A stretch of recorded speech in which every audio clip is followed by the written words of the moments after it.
The last episode ended on a positive note and things were going really well at Crystal Palace, but just recently the wheels have started to fall off a little bit. We're on a run of games without a win in the Premier League and we have lost one of our best players, so hopefully we can turn it all around, or at least start to turn it all around in today's episode when we take on our fierce rivals, Brighton and Hove Albion.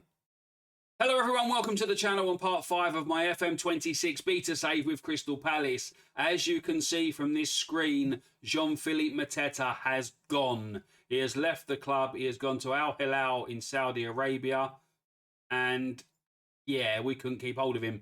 Basically, they put in an offer as soon as the January transfer window opened, and I couldn't do anything about it. Jean-Philippe Mateta's agent said he wants to go to Al Hilal. He wants to earn the money there. I tried to offer him a new contract. He wasn't even interested in hearing what I had to say.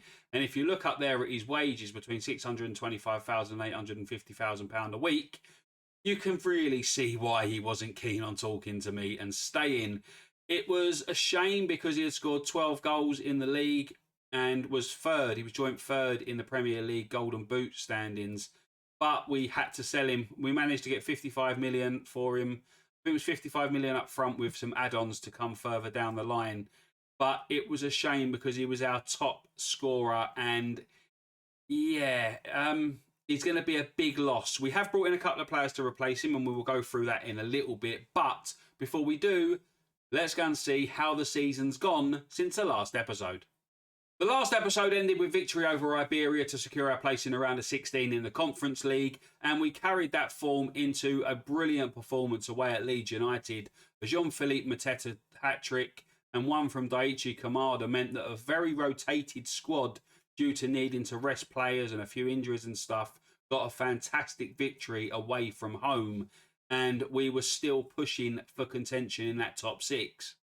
And next up, we played host to Spurs, where we got a 3-2 victory. Eddie Nketiah opened the scoring inside 10 minutes.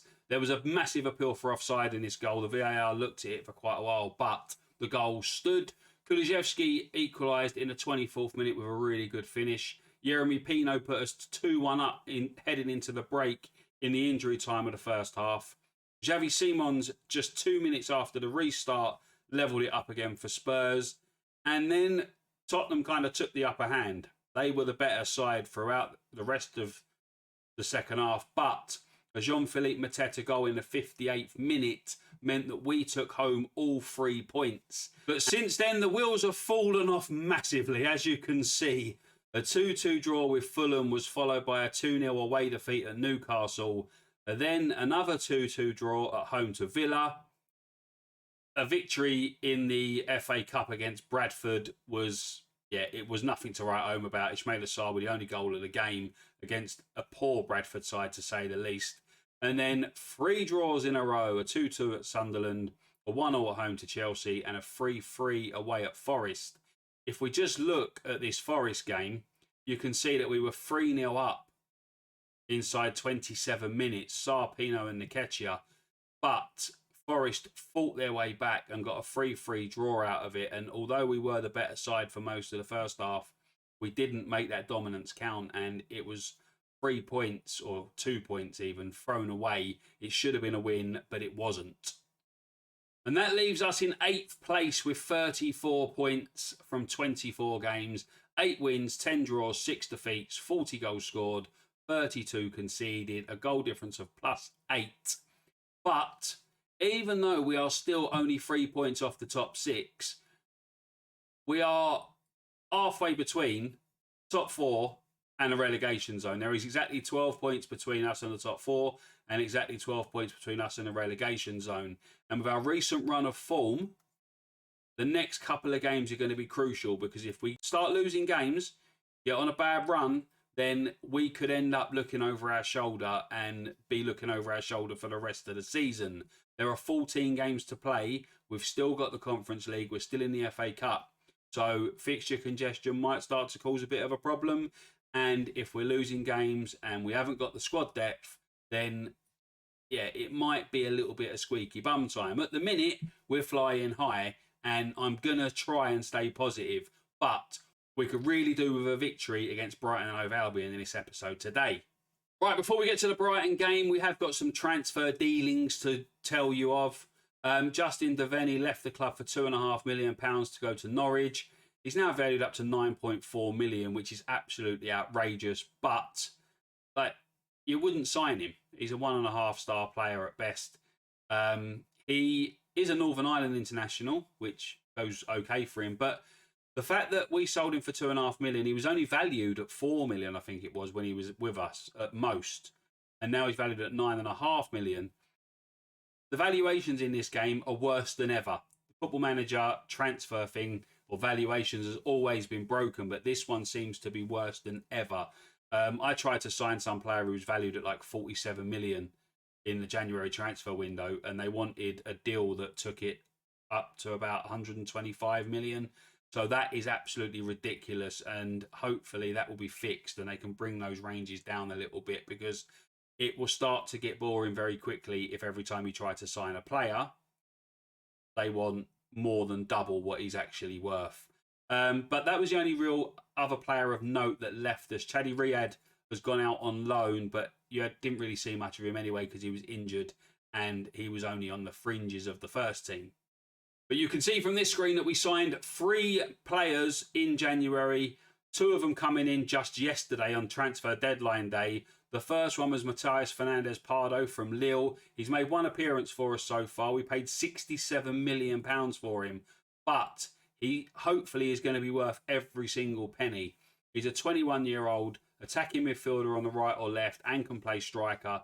He's got fantastic acceleration, pace, flair. He's got some good anticipation, technique. His finishing is a 15. His dribbling is a 14. Current ability 3-star, but I think he's a better player than that. And we paid 67 million for him, but his valuation is up to 89 million at the moment. And I think 21 years old, young player for the future, but that can play now kind of thing. He's one of those players that fits the Palace philosophy of signing young players, and hopefully he will make an immediate impact. 6.4 in his first appearance for us, but he will play more, and hopefully he'll get used to the Premier League pretty quickly and be firing on all cylinders. And he's really the player that we brought in to replace Mateta. The second one was Rodrigo Mendoza for 17.25 million from Elche. Another one whose valuation has skyrocketed since signing for us. 3-star current ability, potential ability of up to 5. He's only got a green attribute of vision, 16, but he's got very, very good attributes all around. Can play as an attacking midfielder or in the central midfield. Can even cover in defensive midfield if needed. Hasn't played for us yet because, like I said, he only signed on deadline day, but he will be in the squad for the Brighton game, and hopefully when he gets his chance, he will show how good he can be. And then Samed Bazdar is basically a squad depth option. He signed as an impact sub. His valuation isn't much more than what we paid for him. We paid 11.75 million. His valuation is up to 16.5. But he can play anywhere across the front line, up front, or in midfield. So he's a depth option. Hopefully he's going to get better. His potential ability is only 3-star, so it doesn't show that he's got much potential. But hopefully that will increase going along. He is a Bosnia and Herzegovina international with 6 caps. And he's only 22 years old. So I felt like it wasn't much money to pay for a depth option. He's going to be happy just with the occasional sub appearance. So there's nothing to lose, really. Oh, and one other thing to mention is that Dennis Bergkamp is my new assistant manager. Obviously, Paddy McCarthy and the other one, Angus Schmid, I think his name was, they both left the club. In the last episode, I think Angus Schmid left just after the last episode. And we went straight into the market and brought Dennis Bergkamp in to be our assistant manager. And now, without further ado, let's go and play a game of football against Brighton and hopefully get back to winning ways. Team for the trip to Brighton is Dean Henderson in goal, Maxence Lacroix, Beraldo and Mark Gahey in defence, Daniel Munoz on the right, Tyreek Mitchell on the left, Cheek Decore returns to the starting lineup as a defensive midfielder, Adam Walton as the advanced playmaker, Eddie Nketiah up front with Jeremy Pino on the right and Matthias Fernandez Pardo on the left. New signing Rodrigo Mendoza is on the bench. And we're underway. Hopefully, we can get a decent result here because we need it. It is a corner. Fernandez Pardo is over the ball, puts it over. It's headed clear by the defence, but only as far as Jeremy Pino. Back to Lacroix. Lacroix has got it again and shoots and scores. Maxence Lacroix. How is that for a finish from a central defender? Inside 2.5 minutes, and that is a fantastic finish. Fernandez Pardo's corner was headed out by Lewis Dunk. It dropped to Jeremy Pino, who gave the ball to Lacroix. He lost it straight away, but Pino managed to get it back. Lacroix, little turn, and shot past Verbruggen in the Brighton goal. And that is 1-0 inside 2.5 minutes. And it's another corner. Fernandez Pardo over the ball again. Very similar highlight. This time, again, he goes to the back post and it's headed clear. Brighton forward has got the ball and has literally walked through our defence and then passes it to our goalkeeper. That was nice of him, wasn't it? Why is Dean Henderson mixed race? Dean Henderson's white in real life. Why is he mixed race in this game? That doesn't make sense, does it? Another one of the quirks. Same as the hairstyles and stuff. Tyrick Mitchell is clear. Can he take on the defence? He goes over the top to Munoz, and that's a penalty. Is that a penalty? No, it's not a penalty. It's a throw-in, and Munoz is over it. Pino turns, cuts inside. Tyrick Mitchell. Oh, I thought he'd headed it into an empty net then, but he doesn't. He heads it into the side netting, and it's highlight over. Brighton have the ball in midfield and are on the attack. Yuri Alberto. Crossed in, headed out by Lacroix. Pino has then given it away. And it's 1-1. Ferdy Kadioglu has got the equaliser. Ferdy got the equaliser. Very, very poor ball by... But what was Pino doing there? He was heading it to no one. Gives the ball to Ferdy and scores at a very acute angle, but the goalkeeper maybe should have done better. Should have done better. Maxence Lacroix is forward, gives the ball to Adam Walton. To Munoz. Munoz has been tackled, but he gets the ball again. Now he takes on his defender, gets a cross in. It's flicked out. Tyrick Mitchell is there again. Goes back to Gahey. To Decore. Adam Walton shoots and it's wide. Good effort, but it was wide. And that is half time. It's Brighton 1, Crystal Palace 1. We got a very, very good start. Very good goal to get us underway. But then a little bit of poor defending has allowed Brighton to get back into the game. The XGs are exactly the same. And all in all, it's been a pretty fair result for a pretty bland first half, to be honest. No changes at half time. I'm hoping that we can start the second half the way we did the first, but all we've done is kick the ball out of play. Right, the first real highlight of the second half is in the 58th minute, and Brighton have got the ball. And it looks like they may be on the attack. Tackle him then. No, didn't want to tackle him. I don't know who that's come off of, but it's a corner apparently. And the corner's come to nothing because it's gone back to this screen here. Looking at it, and I think I may need to make a few changes here. We haven't been great today. There's a couple of players that are very much below par. Our new player, Fernandez Pardo, is the lowest ranked player on the pitch at the minute. So that's not ideal. And while I was talking, 10 minutes has passed. And now any changes I make are not really going to make much difference, are they? Right. I will bring Ismail Assar on for Fernandez Pardo. We'll give Mendoza a few minutes to make his debut. Apparently... Oh, it's because of that, isn't it? He's not a pressing defensive midfielder, but he's going to have to play as one today. Kamada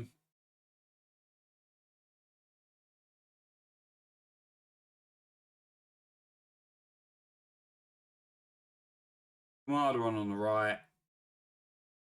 We will go attacking. I don't want another draw.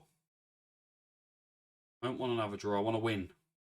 Right, we made them changes, and this is the first highlight since, and it's going to be a Brighton attack. Mitoma. It's headed out from Mendoza.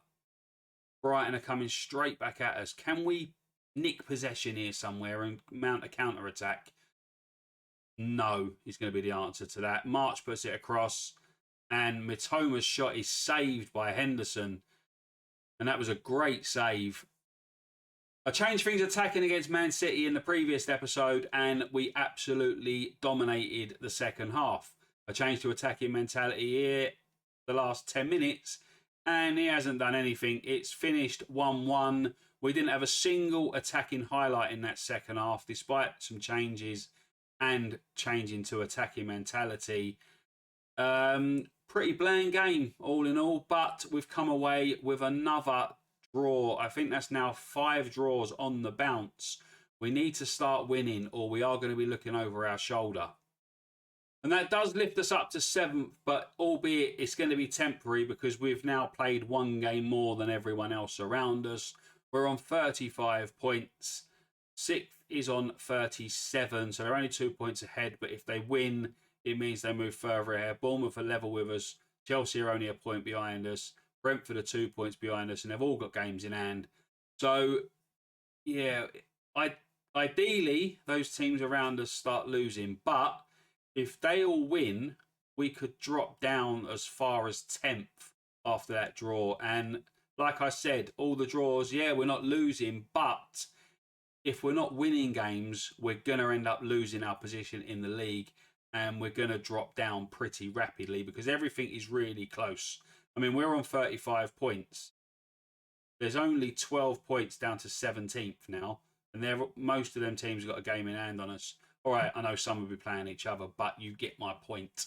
It is worrying times ahead. And if we look at our fixture schedule, we've got Burnley at home next. Then we're away to Newcastle in the FA Cup. They beat us in the league the last time we played them. Then it's a home game against Wolves and an away game against Manchester United. There should be at least a win out of those games, at least 1 win out of those league games. I'd hope for 2. I don't want to keep on drawing. I want to win. But we have to be careful that we're not pushing too much for the win, that we end up getting losses. But we need to try and get some points on the board and move into March in a very decent position. If we lose those games, we could see ourselves in a 11th, 12th, something like that, maybe even lower by the beginning of March. And then in March, we're away to Tottenham, at home to Leeds, and away to Man City. So we've got Spurs and Man City away. And although, yes, we beat Spurs and we drew with Man City, away from home, they're going to be a much tougher prospect. Right, that's the end of this video, and another draw. The live com in the last episode was a draw, and the live com in this episode was a draw, because we can't stop drawing. There are far too many draws in this game. We aren't winning enough games. And we're in a good position despite not winning enough games, but it would be good to win a few more, and especially on camera, on a live com, for you all to see. But that is the end of this episode, and I hope you enjoyed it. If you did, please do hit the like button, subscribe to the channel if you haven't already, comment below. Like I said, I hope you enjoyed the video, and I hope you will join me again soon. Until then, take care. Bye-bye for now.